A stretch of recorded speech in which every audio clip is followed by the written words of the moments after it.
Hi everyone, my name is Daniel and today we're going to take a look at how to diagram direct and indirect objects in a sentence.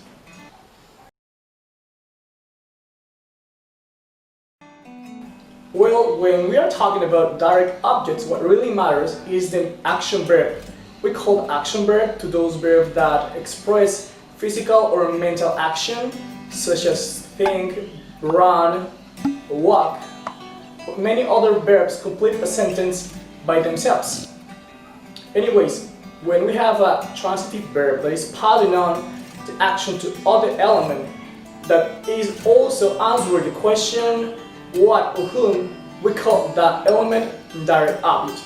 It's gonna take a look to some examples to understand that better. Our first example says my family is planning a big party. So the first thing that I did is to identify our subject, that is family in this case, and our verb, that is planning.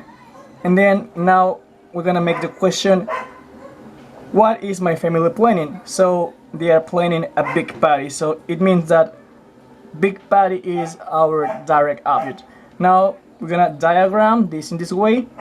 We have put here our subject, that is family. After that, our main verb, that is planning. After that, we're gonna make a line, half a vertical line, and here we're gonna put our direct object, that is party.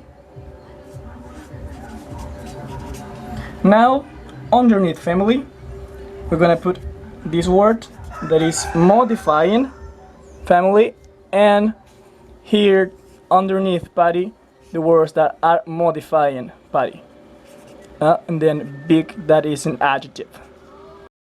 So here we have our second example, and it says they may rent a car. So the first that I did, as I told you before, was identified my subject and verb in the sentence. So they is our subject and may rent our main verb.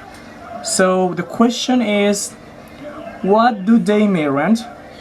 And then is a car. So it means that car is our direct object in the sentence. So let's go into diagram this. Here we put our subject, that is they, our main verb. After that, this part may rent. So in this line we put our direct object, that is car, and beneath this word that is modifying the car. Now let's move on to the indirect objects. First thing that I should do is that we cannot have an indirect object if we don't have an indirect one. It means that when we have an indirect object in a sentence, it must have an indirect object. So the indirect object answers to the questions for what or for whom is doing something.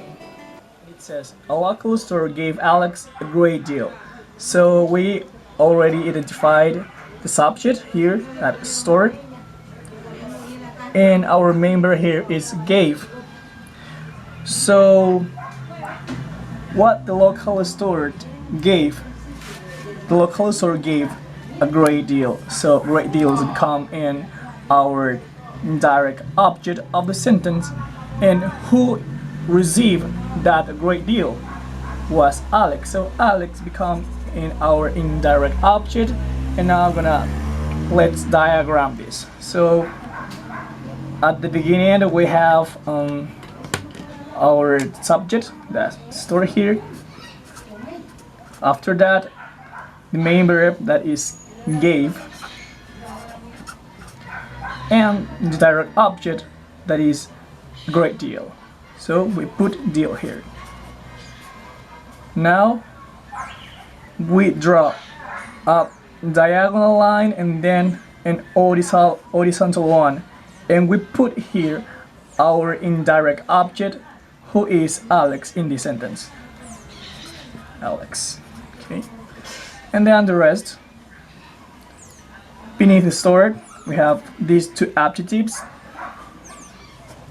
local here, and then we have beneath deal two adjectives again, and great, that is an adjective of DO2.